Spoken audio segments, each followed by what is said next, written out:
Guys പലർക്കും സിജോ എവിക്റ്റ എന്ന് പറഞ്ഞപ്പോൾ ഒരു ദഹനക്കേട് ഫീൽ ചെയ്യുന്നുണ്ട്. അപ്പം എനിക്ക് ദഹനക്കേട് ഫീൽ ചെയ്തില്ല. വൈ? ബിക്കോസ് എൻ്റെ മൈൻഡിൽ പെട്ടെന്ന് വന്നത് ആളെ അപ്ലൈ ചെയ്തില്ല എന്നാണ്. ഇപ്പോൾ പല വീഡിയോസിലും പലരും പറയുന്നുണ്ടായിരുന്നു. ഇന്ന വൺ ലൈൻ സിജു അവിടെ നിർത്തിക്കൊണ്ട് ശ്രീധുവിനെ വേണമെങ്കിൽ എവിറ്റാക്കാമായിരുന്നു, അല്ലെങ്കിൽ ഋഷിയെ വേണമെങ്കിൽ എവിറ്റാക്കാമായിരുന്നു. അർജുൻ്റെ ടാസ്കിൽ അർജുൻ കയറിപ്പോയി. അപ്പോൾ ഞാൻ പറഞ്ഞു വരുന്നത്, എനിക്ക് പേഴ്സണലി ഫീൽ ചെയ്തത് സിജോ എന്ന് പറയുന്ന വ്യക്തിയിലേക്ക് ആളുകൾക്ക് ഒരുപാട് എക്സ്പെക്ടേഷൻ ഉണ്ടായിരുന്നു. കാരണം ആൾ പുറത്ത് പോയിട്ട് ഇത്രയും കോംപ്ലിക്കേറ്റഡ് ആയിട്ട് ആൾ തിരിച്ചു വന്നിട്ടും ഗെയിമിൽ ഫുൾ ഡെഡിക്കേറ്റഡ് ആയി. ലാലേട്ടൻ്റെ കൈ പിടിച്ചു കഴിഞ്ഞപ്പോഴാണ് പൂത്തിരി മറ്റേ കത്തിക്കലായിട്ട് മാറിയത് എന്നൊക്കെ പറഞ്ഞു.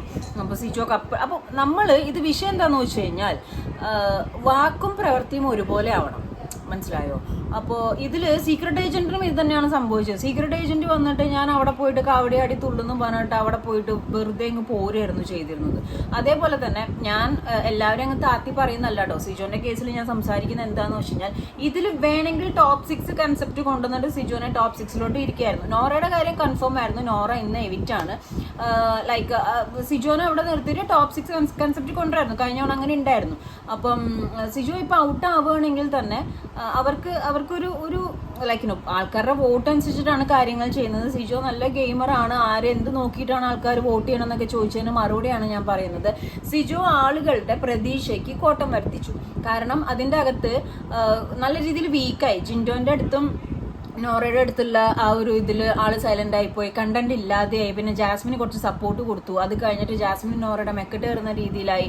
ടാസ്കിൽ നന്നായിട്ട് നിന്നെങ്കിലും ആള് ഇപ്പം അതിൽ തന്നെ ജാസ്മിൻ കുറേ പ്രാവശ്യം പറഞ്ഞു കത്തിക്കും എന്ന് പറഞ്ഞിട്ട് തമാശയ്ക്കാണെങ്കിലും നമ്മുടെ അർജുൻ നോറ പറയുന്നുണ്ടായിരുന്നു പട്ടിഷോ ആണെന്നുള്ളത്. അപ്പം ആളിങ്ങനെ ഇരിക്കുന്നു, സംസാരിക്കുന്നു, അതിൻ്റെ ഇടയിൽ ഒരു അനീതി വൈബ് പിടിച്ചിട്ട് നമ്മുടെ നന്ദുവിൻ്റെ അടുത്തേക്ക് പോയി. അപ്പം അങ്ങനെയൊക്കെ വന്നു കഴിഞ്ഞപ്പോൾ as A gamer people expect ചെയ്ത ഒരു പെർഫോമൻസ് സിജോന്റെ ഭാഗത്ത് നിന്ന് ഉണ്ടായില്ല എന്ന് ഞാൻ പറഞ്ഞാൽ എങ്ങനെ നിങ്ങൾ അക്സെപ്റ്റ് ചെയ്യുന്നറിയില്ല. എനിക്ക് പേഴ്സണലി അങ്ങനെയാണ് ഫീൽ ചെയ്തത്. കാരണം തിരിച്ചു വന്നപ്പോൾ ലാലേട്ടൻ്റെ കൈ പിടിച്ചപ്പോൾ എനിക്ക് ഫയറായി.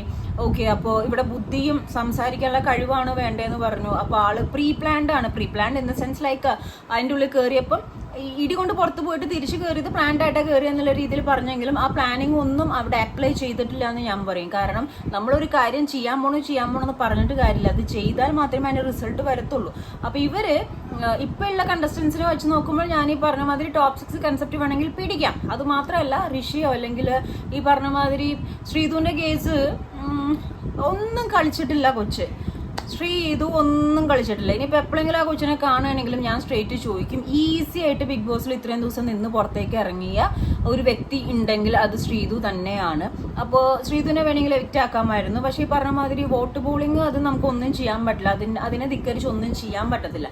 നമുക്ക് ഇവിടെ നിന്നുള്ള അഭിപ്രായങ്ങൾ പറയാം. ടോപ്പ് 6 ആക്കായിരുന്നില്ലേ, സിജോനെ അങ്ങോട്ട് ഇടായിരുന്നില്ലേ, ശ്രീധുവിനെ ഇങ്ങോട്ട് ഇടായിരുന്നില്ലേ എന്നൊക്കെ നമുക്ക് ചോദിക്കാം. പക്ഷെ അവർക്ക് അവരുടേതായ ഒരു തീരുമാനവും അതിൻ്റെ ഒപ്പം തന്നെ ജനങ്ങളുടെ വോട്ടും കൺസിഡർ ചെയ്തിട്ട് ചെയ്യാൻ പറ്റുള്ളൂ. അപ്പോൾ സിജോ എവിക്റ്റ് ആയതിൽ അൺഫെയർ എന്ന് പറയുന്നവരോടാണ് ഞാൻ പേഴ്സണലി പറയുന്നത്, ലൈക്ക് അൺഫെയർ ആയത് സിജോന്റെ പ്രവൃത്തിയാണ്. സിജോ പറഞ്ഞ ആ വായ്ത്താളം അല്ലെങ്കിൽ ആ ഒരു കോൺഫിഡൻസ് അല്ലെങ്കിൽ കത്തിക്കും എന്നൊക്കെ പറഞ്ഞ് വന്നപ്പോൾ ഒരുപാട് ആൾക്കാർക്ക് അതൊരു സ്പിരിറ്റായി. Wow, they are waiting for his turn. ആ പുള്ളിയുടെ ഗെയിമിന് വേണ്ടിയിട്ട് വെയിറ്റ് ചെയ്തിരുന്നിട്ട് ഞാനൊന്നും കണ്ടില്ല. നിങ്ങൾ എന്തെങ്കിലും കണ്ടോ?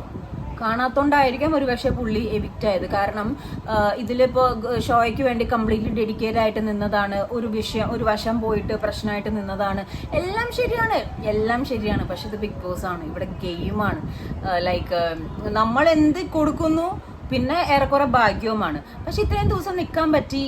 സിജോ എന്ന് പറയുന്ന ഒരു വ്യക്തിത്വത്തെ പല ആൾക്കാരുടെ മനസ്സിൽ ഏറ്റെടുക്കാൻ പറ്റി.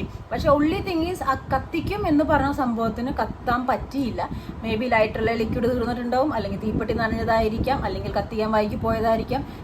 എന്തായാലും ആ ഒരു സംഭവം എക്സ്പീരിയൻസ് ചെയ്യാൻ പറ്റിയതിൽ സിജോന്റെ ഭാഗ്യം. ഇനി മുന്നോട്ട് ഈവൻ പുള്ളി പുറത്താവുകയാണെങ്കിൽ ഇനിയിപ്പോൾ മാറ്റിപ്പിടിച്ചെങ്ങാനും പുള്ളി ടോപ്പ് 6 കയറിയാലോ, അതും സിജോന്റെ ഭാഗ്യമാണ്. അപ്പോൾ നിലവിലിപ്പോൾ കേട്ടിരിക്കുന്നത് ഇങ്ങനെയാണ്.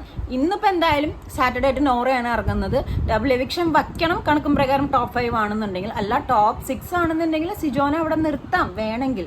ഒന്നും പറയാൻ പറ്റാത്ത അവസ്ഥയാണ്. ഇതെങ്ങനെ വേണമെങ്കിലും തേങ്ങ തിരിയും. ബട്ട് ഞാൻ പറഞ്ഞത് പുള്ളിയുടേതായ രീതിയിൽ പെർഫോം ചെയ്തില്ല. രണ്ടാമത് കയറിയപ്പോൾ പുള്ളി വായ്ത്താളം മാത്രമേ ഉണ്ടായുള്ളൂ. പക്ഷെ അധികം മുന്നോട്ട് കൊണ്ടുപോയില്ല എന്നാണ് എൻ്റെ പേഴ്സണൽ അഭിപ്രായം.